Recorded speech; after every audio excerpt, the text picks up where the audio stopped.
Here we Good are. Good morning. morning. How you guys Good. doing? Well, we are doing just fine. Today we're talking about aging in dogs and humans, a shared journey.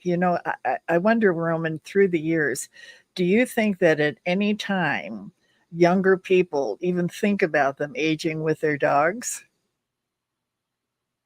No. No, How definitely come it not. is? How come it is that older people do? I mean, speaking for myself, 78 years old, I totally recognize it. And I think the importance of us right now, what we want to share is how does this shared journey affect dogs and humans together, and what are the signs that we should be looking for, and what are the things that you should be noticing about your dog that you probably didn't before, or and as a matter of fact, maybe even when they're younger too, because dogs age faster.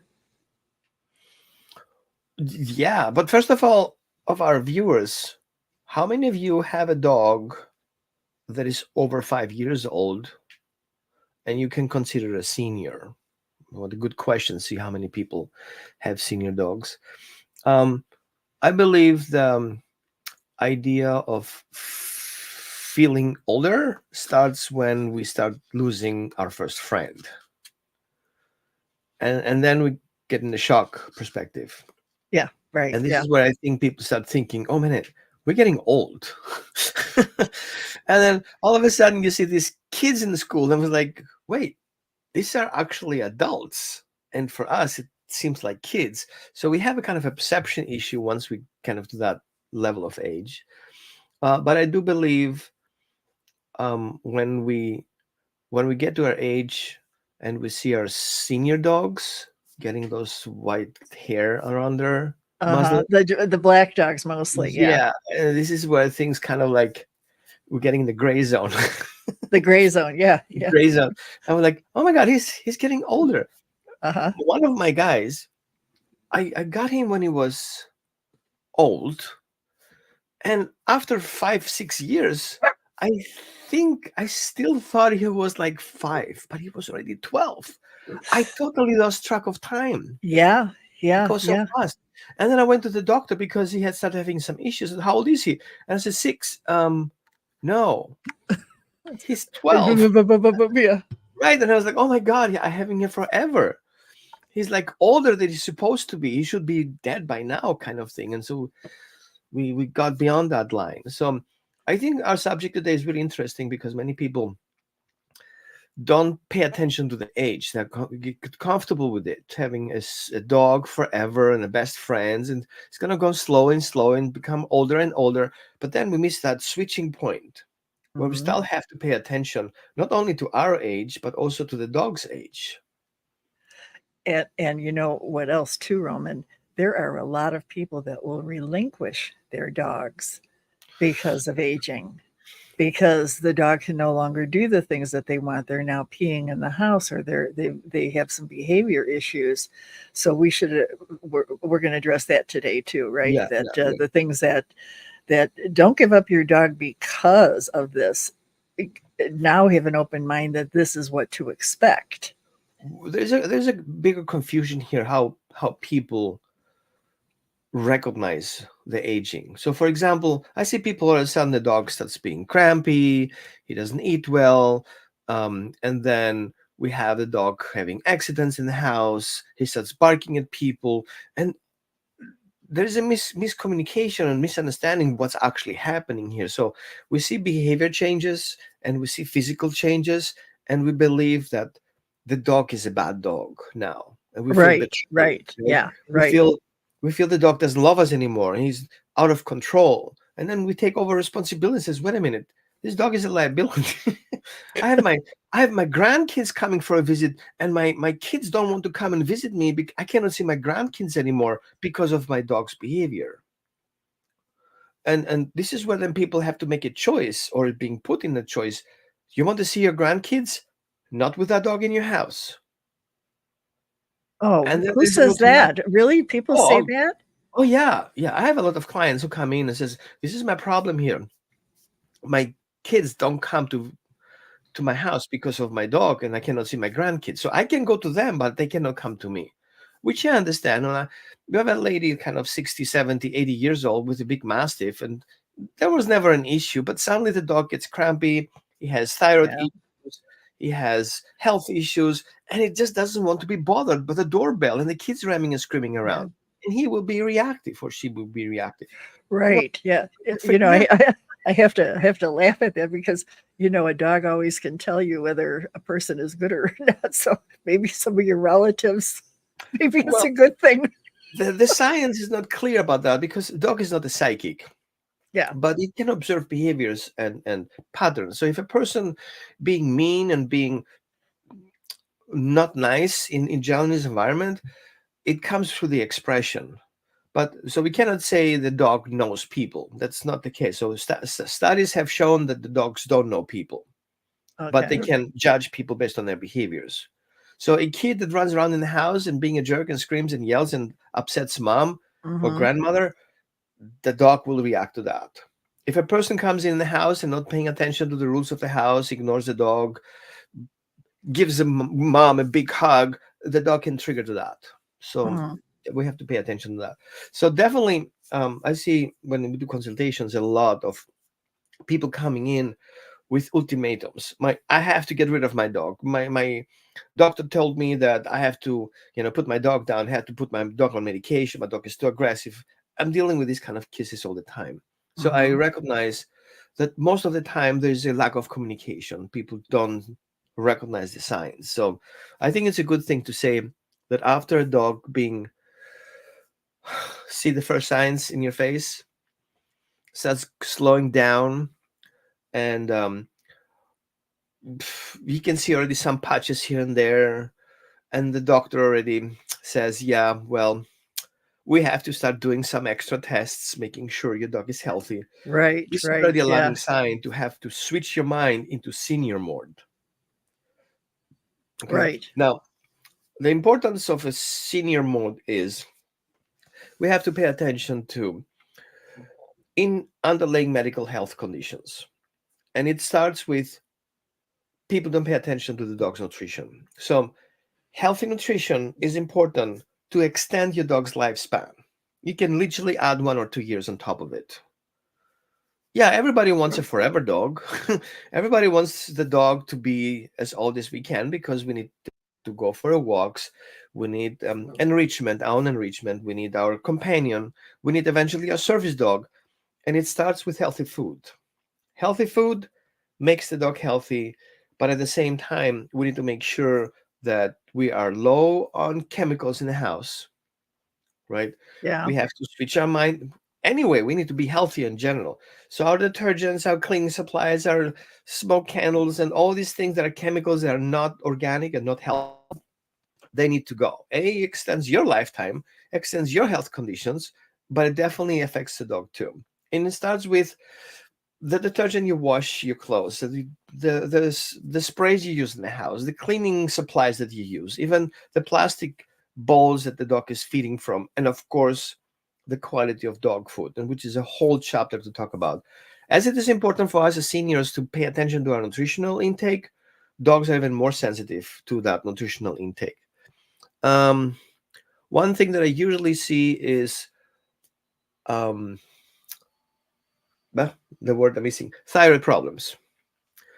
And thyroid is not only with senior dogs, it can happen very early at age. Yeah. And what are the signs of that? Because my doctor had said that Charlie had thyroid problems. It's an epidemic. What is it? I mean, what's the signs of it? They gain weight or There are different types of signs that we can see on thyroid, and I'm not a thyroid expert, but I okay. give you a couple of hints. Usually, dogs have a low threshold to stress.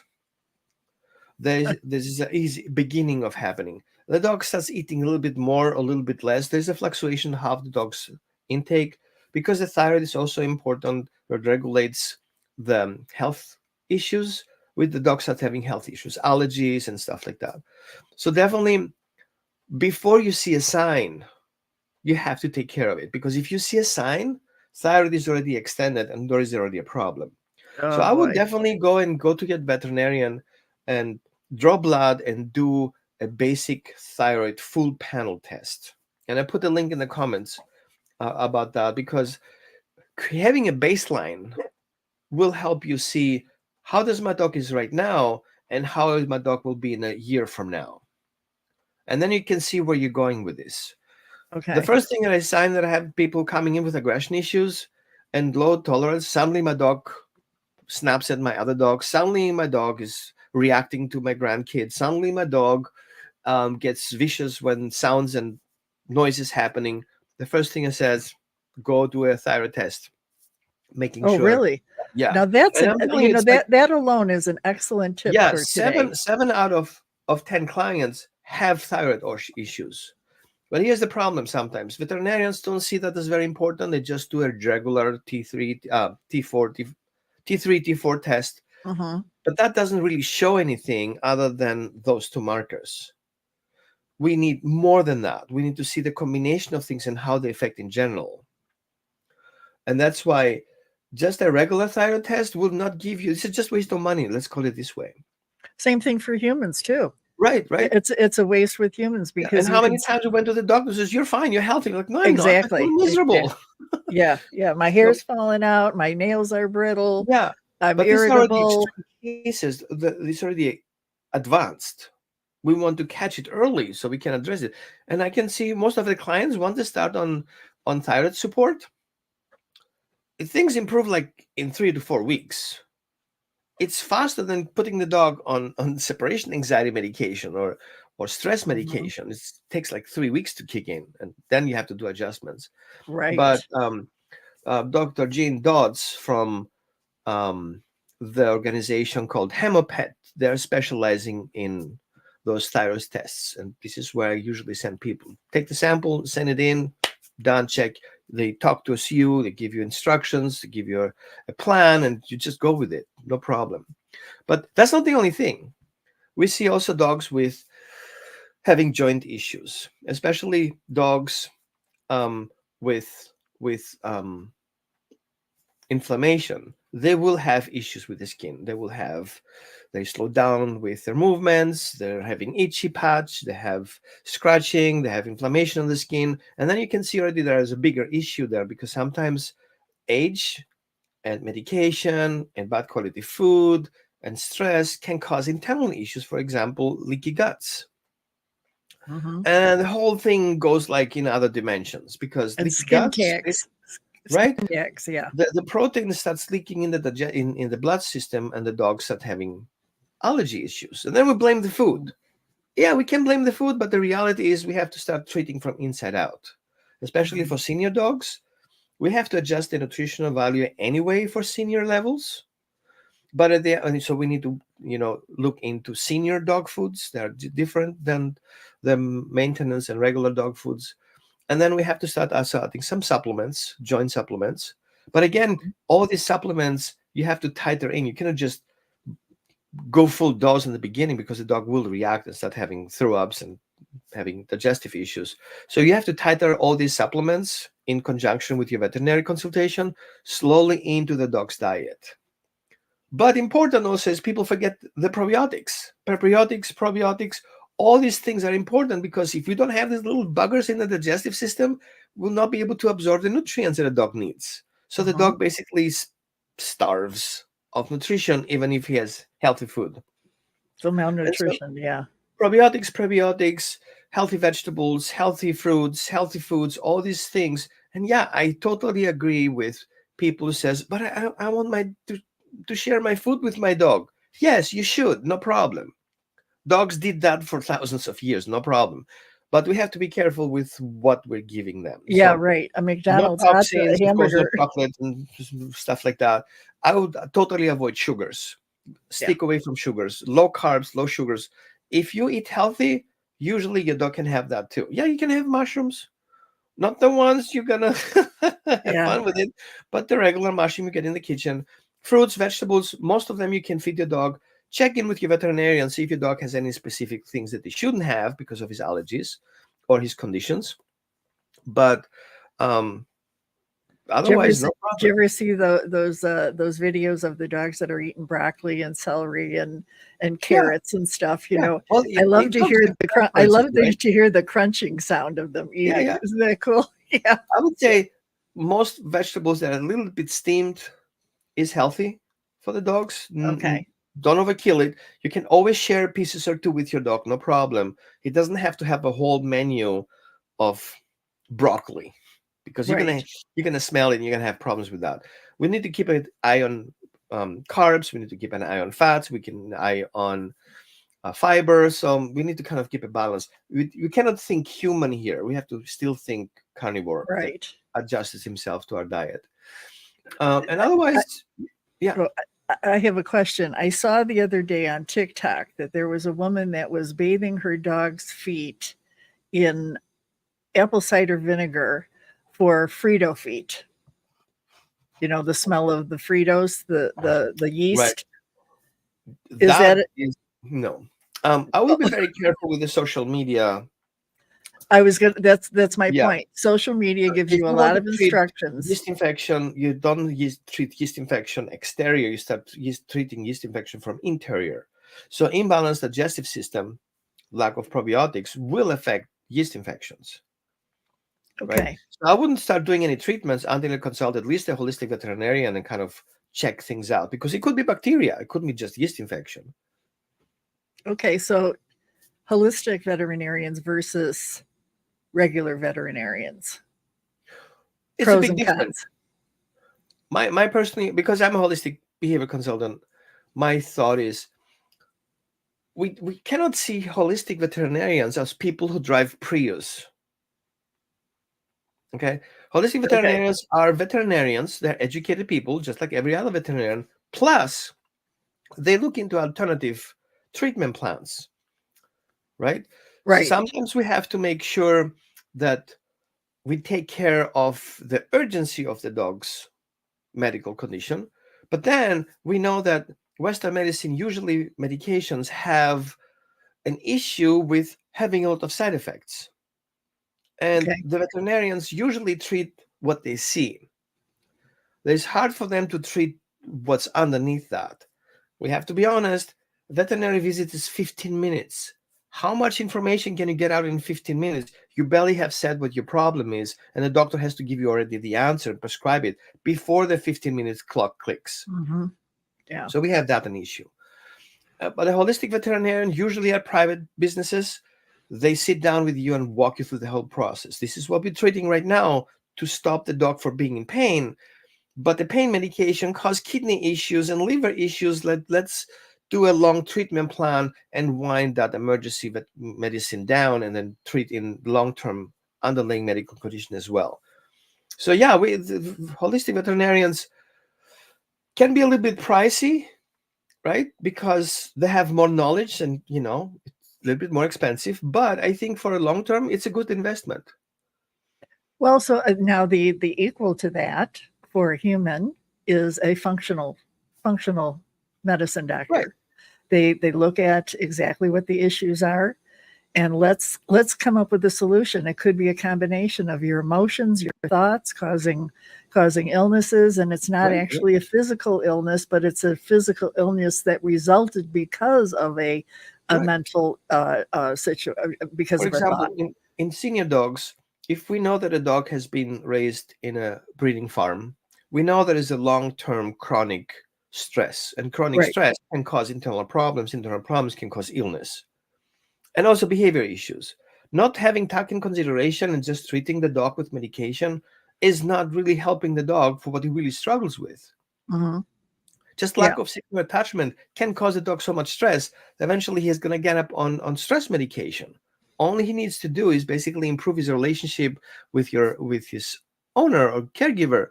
Even if that's a senior, seniors usually are being moved around because of housing issues, downsizing, coming close to your kids and stuff like that. The dog goes through an entire stress response. We miss that part. Oh, my dog is stressed. We give him medication. No, the dog goes through relocation stress. It's different. Right. Yeah. So now And then we speaking of have the oh, I'm sorry, go Go ahead. ahead. No, no, no. Go ahead. I'm just I was taking going to over. say, so speaking of the dog's physical condition, there's a lot of chronic conditions that occur. And that's another reason why people will relinquish their animals, because diabetes, kidney, and other illnesses. It could be heart health. It could be cardiovascular. Oh my gosh, my dog has a heart murmur, and therefore I want to give it up. Why is it that people are so it's so easy for them to say, "Oh, I can give up an animal." How can you give up an animal? Would you give up your child? I Yeah, would say we have to see the cost problem here.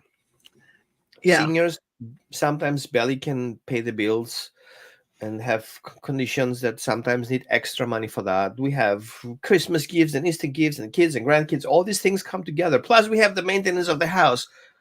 And now we have the dog. One vet visit starts with at least $150. yep. And one vet visit can cost you $2,000. And then I've been in that situation. My wife went through cancer, and I had to go to the doctors with the vet and with my doctor, the vet. And the bill supposed to be $2,500. I was like, I don't have that money. Do we have an alternative option? He says, yeah, you can surrender your dog. I'm like, what? What are Well, you really? talking So about? there's an Yeah, encouragement to do he that? just threw that out there. Look, well, if you cannot afford it, you're abusing your dog for not treating him. Then surrender your dog. I said, I came for a proposal, Oh my not gosh, for really? surrendering form. Wow. I Yeah, didn't I know was that wow. It that's was where an it's emergency gone to. clinic. So they're encouraging either that or euthanasia, Yeah, they go that tactic. So either you pay or you have to surrender your dog. and there's You no payment plans. Well, Some will do payment plans, but not really. some do, but you have to go to a banking institute to get that payment plan. Yeah. When if you already credit your max your credit cards with all these health issues that you don't have, and the contractor coming and build your house out because your entrance needs a wider door because of your wheelchair. Yeah, well, Yeah. yeah, if you don't have $1,500 separate on a dog bank account, you're putting your dog and yourself at risk. As simple as that. Yeah. And isn't that, Yeah. by the way, And it we gets went so backwards. expensive right now that even insurances back away from their pet insurance plans. They start excluding things. And you don't know about that. You're paying the bill and you end up paying out of your pocket anyway. Well, my friend Ellen, well, you don't know, but my friend Ellen, her dog was Rico, and Rico was a complex therapy dog for canine companions, and he was the complex dog that would help the kids out at Ronald McDonald. Right.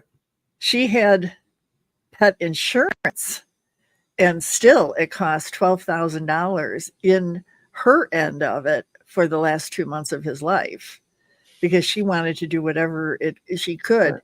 And then it turned out that the dog was over medicated, which was causing more problems, and yada yada. So in retrospect, she's thinking, well, gosh, did I do the right thing? Didn't I do the right thing? And yes, she did. She went out, because Ellen is very tenacious on that. So we run into this vicious cycle. Should we do something? Should we do nothing? If we do nothing, are they in pain? If they're in pain, should we give them pain medication? Where are Right. we at? Well, doesn't that hold true for humans as well, too? The good news is with humans is that we can talk about it. The bad news is with an animal, they can't. And they have to depend upon us to help them. Yes, and we have to step up We and need to step up. for Yeah, them, but we need to not feeling intimidated by somebody who works in a corporate vet's office and just has to push that dollar sign. dollar sign. Every time you ask a question, it costs you more and more. You just stop asking questions and get out as quickly as possible, but putting your dogs at risk. So, if you have the relationship with your vet, go to another vet. There are other vets out there where you eventually seems to be more expensive, but it's cheaper at the end. And That's funny, Roman, because I can remember last year when Charlie was, well, he was getting his shots and everything, and the vet kept saying, well, he's got this spot on his back and he's got all these little tumors all over, and we need to do biopsies and all that. And well, exactly why? Why do we need to do that? Why? Because for you or for him? it's going to kill him. How many years from now it's going to kill him? Because whatever it is that is wrong with him, it's going to stay that way. because I'm not going to cut it out of him. I'm not going to do anything. Right. He's going to be 18. I'm happy that he's even walking. You I mean, know, speak. it's common sense. A senior dog, putting him under anesthesia is already a huge risk. Yeah, yeah, So, right. what's the end goal? Take your money as much as possible before your dog dies, like squeezing out the last thing. And Y- as you said, perfect as I was about to say, dogs with cataracts, they start don't seeing well because of food, because of blood sugar, because all these issues Yeah. happening here. And then they have hearing issues. They have ear infections. They have chronic ear infections because of, as we said before, lack of probiotics, unhealthy food, accumulation, and all of a sudden they're gonna what? What? And then we have this selective deafness, what most people call it, but Yeah. usually it's when the dog is so in pain with his joints that he actually doesn't respond to cues like sit or come, go to your bed, and let's go and stuff like that, or becomes very slow on the walk. Hmm. So things like seems to be hearing issues, but usually it's pain issues. So if you see a dog not doing suddenly things that he usually does, this is already alarming sign that something is not happy. Right. Yeah. You know, I wanted to mention here because on the last show we had talked about what has changed with me and Charlie, and I told you that I'm very aware of what's going on with him, and he has both. He has hearing issues and he has sight issues. The one thing I learned, and I think that this would be beneficial to the audience, is when they lose their hearing and they lose their sight, there's a fear that enters in. So with him not being able to see properly, he gets panicked, and I can feel on his body that Right. he's huffing and he gets hot. He gets like a sweaty, like a moist feeling. So I have Right. to Right. calm him down and tell him it's okay. I'm right here. I'm right here. I have to soothe him with that. And if he hits the wall and it startles him because he thought he was going somewhere. So these are things that we need to Mhm. notice as well to help our animals through this time in their life because it's scary to not hear and not see. Just think about it. Close your eyes for a minute and try and walk around your room.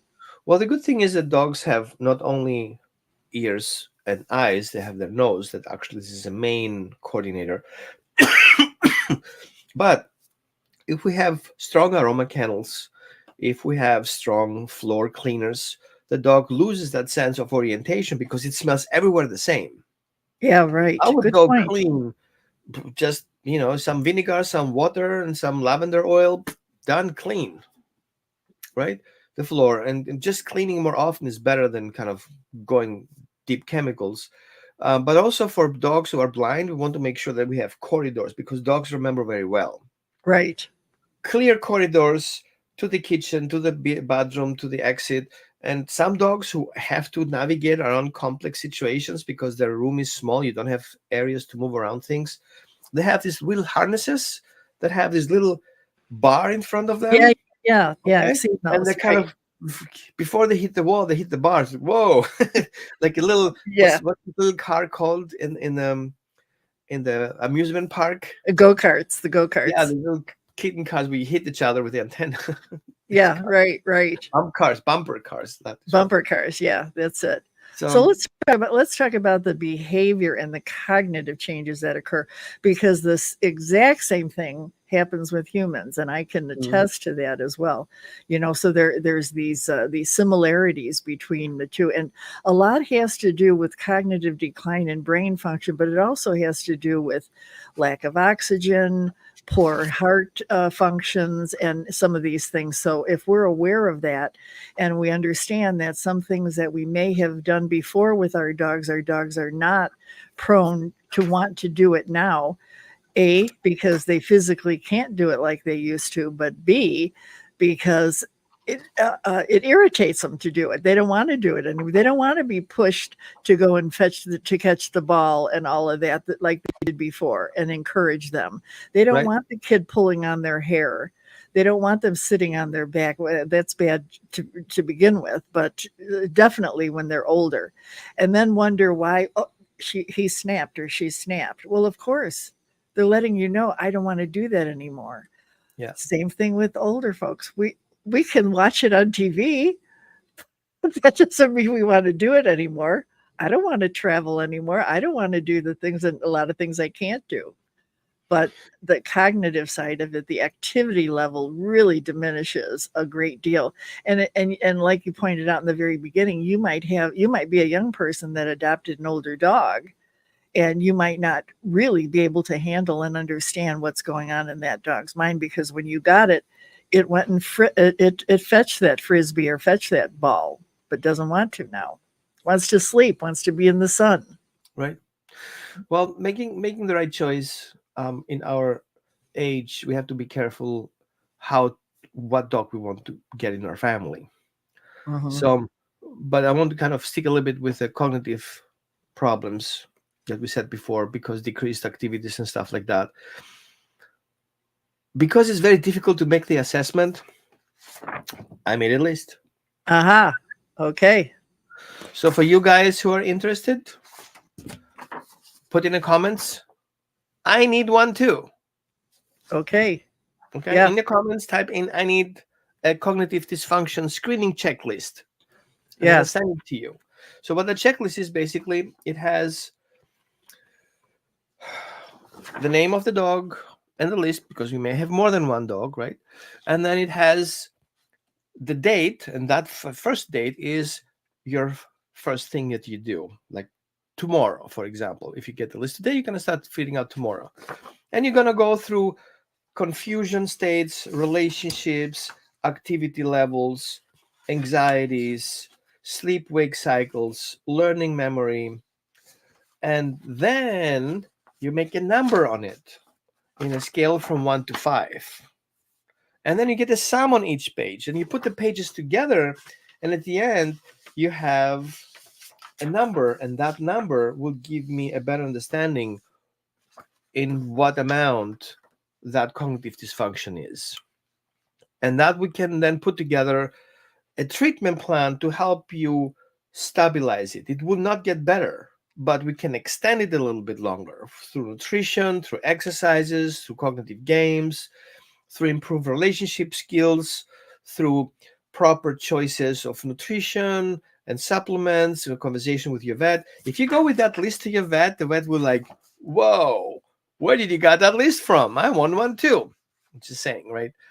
And so, yeah, that would be a good idea to start with to get a baseline. And then 3, 4 months later, make another check and see if that number changed.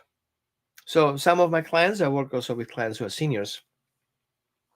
I noticed that doing doing the cognitive behavior test, they noticed that certain things the dog declines faster than other things, Uh, which helps us focusing on more things. So, for example, the sleep wake cycle changes.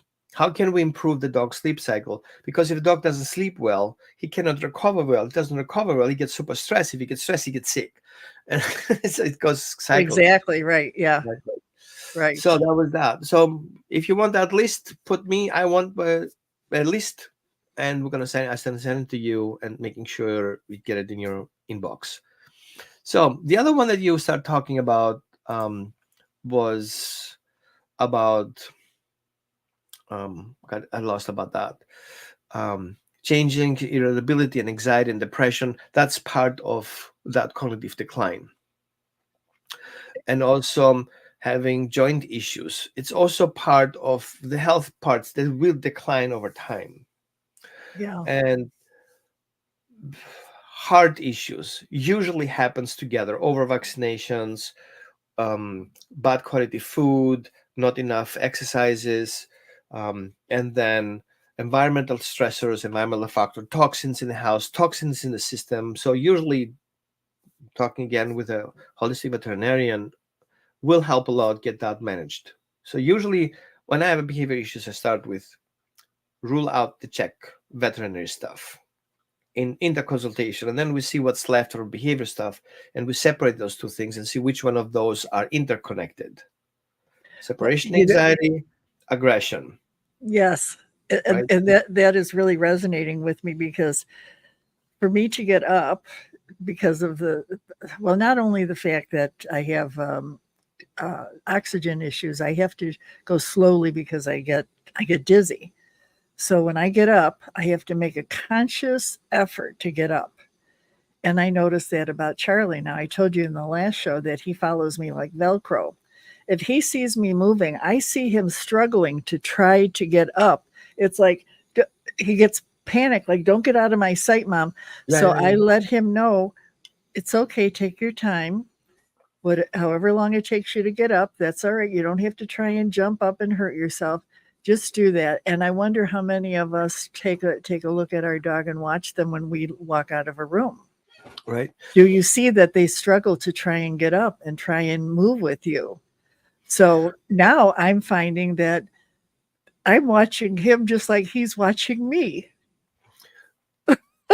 It's a tricky situation, and I really kind of empathize with people. We want to have the dog as long as possible. We are afraid to lose another friend. Yeah, don't get It's me started. Yeah. right, but it's Oof. something we have to talk about because a we're not young anymore. We need a contingency plan for our Mhm. dog. One, who's gonna get our dog?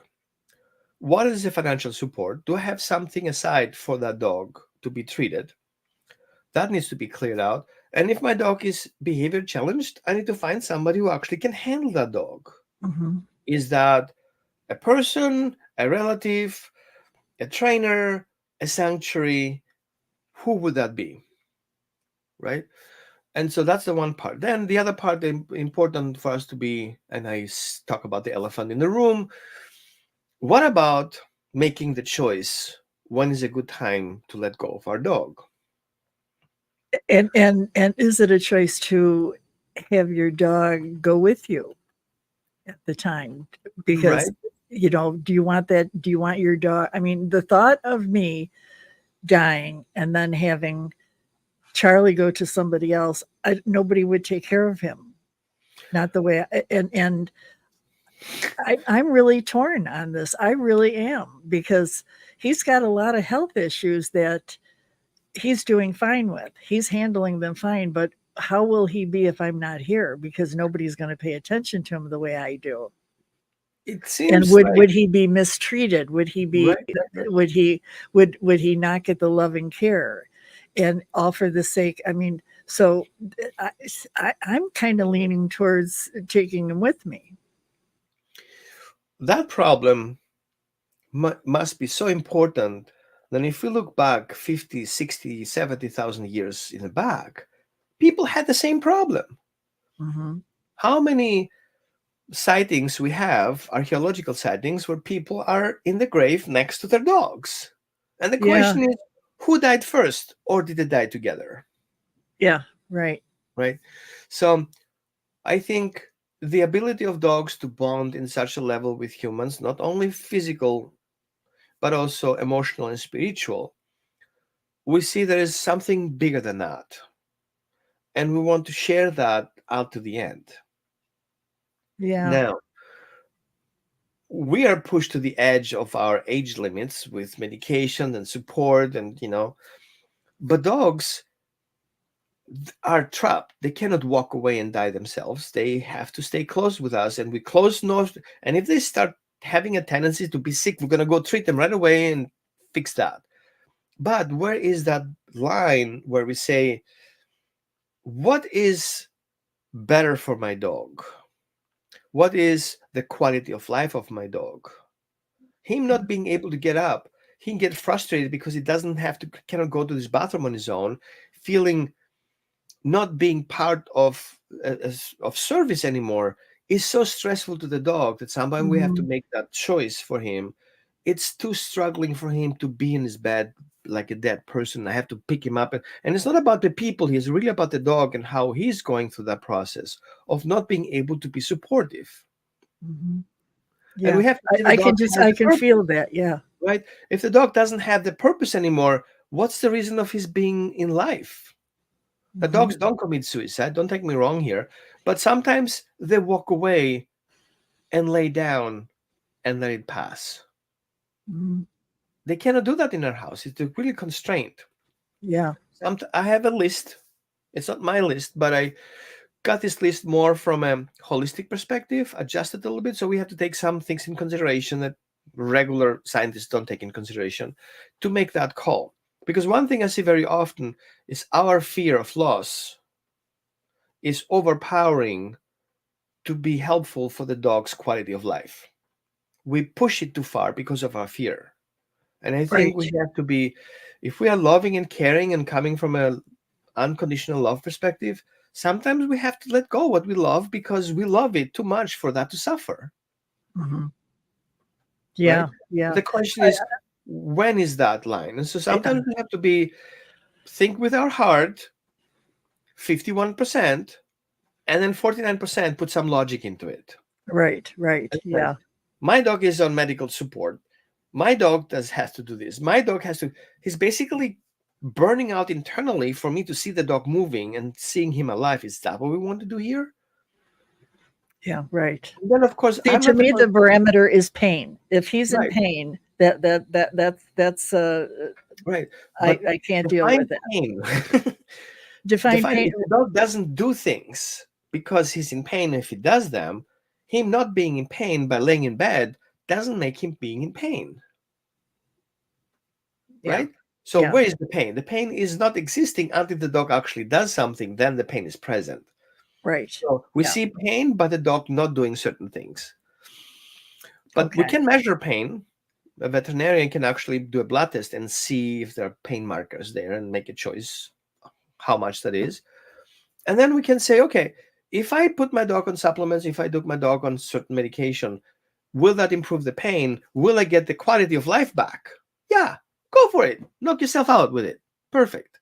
Your dog has fun. I have seen dogs perping up with some supplements, a little bit of oxygen therapy. They're up and running for Yeah. another Right. year. Right. Yeah.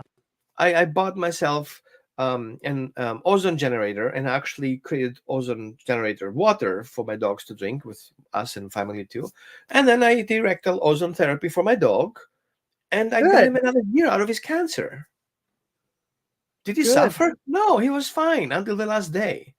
Yeah. Literally, he collapsed the last day. I was like, I'm done. Like, okay. I barely Yeah. got him in the car, and that was it. He almost died on his way to So, the vet. in essence, these are really our friends. These creatures are, they Yeah, become just like any other friend. Wouldn't you want to take care of your friend, or would you want to watch them deteriorate? Wouldn't you want to suggest to them that, do you think you really should be eating those 16 Big Macs every day and sitting on your ass and doing nothing? Or do you think right, maybe you right. might want to move around a little bit? Which now let's go into what can we do together. I've got a couple pictures here that here's some things we can do. We can laugh together. We can enjoy each other, Mm, right? right. We can go we can meditate in silence. We can be together in silence in a nice calm place. We can let me see what else. We can let our dogs take care of us, right? And we can learn to recognize, like Roman says, when they're letting you know in their face that I'm not feeling good, mom. I'm not feeling good, dad. Just let me be for right now. See, he's got grass next to him because he brought some grass inside. That's the way he knows how to feel. So just like us, we want to be left alone and we want to do things together. I see such a parallel with it. The difference is that the dogs are a gift to us, but we're a gift to them as well. And if we support each other, I think that's my big main thing. Definitely, we have an emotional, physical, and spiritual responsibility as partners because we have an arrangement. We just don't come here kind of out of nowhere. The dog doesn't show up out of nowhere. There is a collective arrangement happening here. We're not really aware of that, but that's what I see on my side. Right. And And go to so, a dog park. Yeah, go to a dog park. I'm sorry. Take your dog for a walk with you. Dress funny. Dress funky. Dress in a fun way that you're gonna feel good. But just know that if your dog looks at you with those eyes and they tell you it's time, then you know it's time. yeah, Yeah. meditation helps a lot. Meditation does help a lot. And speaking of that, we have a did I tell you that we got a new we've got a new canine community reporter. I'm curious She's about that. Yeah, her name is Georgia, and she's new. So, let's hear from her, okay, before we close the show. Georgia here. I'm reporting to the Dog Connection TV. I'm a canine community reporter and I'm proud of it. Well, today I'm out and about because I'm looking at all of these old people. They're sitting on their butts, they're not doing anything, and they got to realize that they need a dog. You know why? Because a dog is one that's going to get you up in the morning and get you out. Because if you don't, then you're going to see poop and pee in the house. It's going to be all over, so it's up to you. So here's what I do with my mom. I make certain that every morning I get her up. And how do I do that?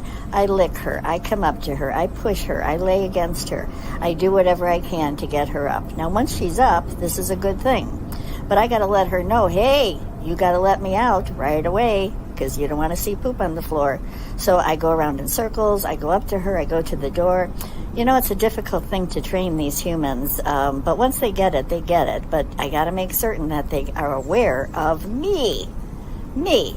So when I go and then she lets me out, that's great. But what about her now? Because she needs exercise too. So I go and get the leash so that I can take her for a walk. And that's what we do. We go out every single day, a couple times a day. It's really a tough job, but somebody's got to do it. Okay, so that's it for today. I hope you enjoyed the show. Again, this is Georgia, Canine Community Reporter for the Dog Connection TV. Thank you, Georgia. That was very Yeah, interesting. thanks, Georgia. Yeah, she's kind of cute. She's new, but she's got a good pulse on everything. So, She had this Georgia tone. Georgia on my mind. Yeah, Georgia. So, Roman, closing thoughts here. First of all, if you're struggling with your dog and your dog is a senior dog, or you want to get kind of a baseline of how things are and how much your dog may be struggling from cognitive dysfunction, or it could be a behavior issues, you're welcome to reach out and have a consultation, and we can send you some documentation to fill out a form to kind of figure things out, what's happening, and take it from there. I do believe that we need to look for outside of our personal thoughts and ego and deep into having a dog who is dependent on me. The dog cannot eat himself, he cannot get out himself. All these restrictions are in place. We need to step up for that and give him as much freedom as possible. One thing that I had with my dogs in general, I wanted to give them as many freedom I can afford possibly, which means in the house they only had a collar and a tag on, and that tag was covered in rubber so it doesn't jingle and jungle like that. They had free room of the house. I had a fenced yard. Even if I had a bigger acre property, I still have a smaller acre property for the dogs to be free running around and play around. Healthy food as much as I can afford. It will not be perfect, but as better as can. It's like we're having a forever child. And they Exactly. support us. We need to support them back in all possible ways. There's a picture I thought I had put it up here. I wanted to show that gives the perfect picture. Right? Yep. There we go. Yeah.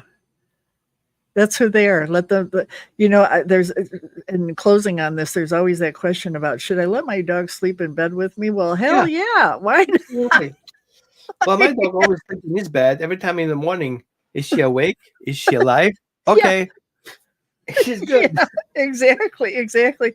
Well, with Charlie, with him, even though I have stairs and everything, he can jump down from the bed, but he can't jump up. And even with the stairs, I still have to help him up. So it's my sleepless nights many times are because of the fact that he's letting me know I can't get back up, Mom. I can't get back up. Even with a ramp, he's afraid to go up the ramp because they don't have sides on it. I Right. wish they would build ramps with sides on them. How come they don't do that? That should go on our wish list of things that we should have. Okay. Good Yeah. thought. Any investors out there who want to build Yeah, the any ramp investor. as Yeah, sidewalks? we all need a dog needs to feel secure when they're walking up that ramp. They Okay. do. Yeah.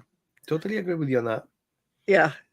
So anyway, it was a wonderful show, Roman. We're 50 minutes, and I think the only thing I'm going to say is for those of you that are women over 55, we would love for you to join the. I'm going to put this up here for you to join the Golden Connections. You can have a request to join at thegoldenconnections.com.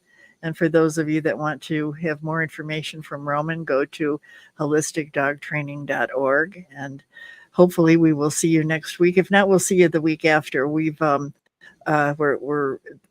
toying with having the best support that we can for everything. Let me see who's here now. Okay. Oh, hi, Bonnie. Oh, hi. Oh, that's my dear close friend Bonnie. So okay, you guys, thanks so much for joining us. And okay, excuse me a second here. I'm trying to get myself navigated. I'm producing this show, so sometimes I get a little bit screwed up All these on it. buttons, pushing the Yeah, levers. with all the buttons. Yeah, right. Okay, everyone. Thanks so much. Bye.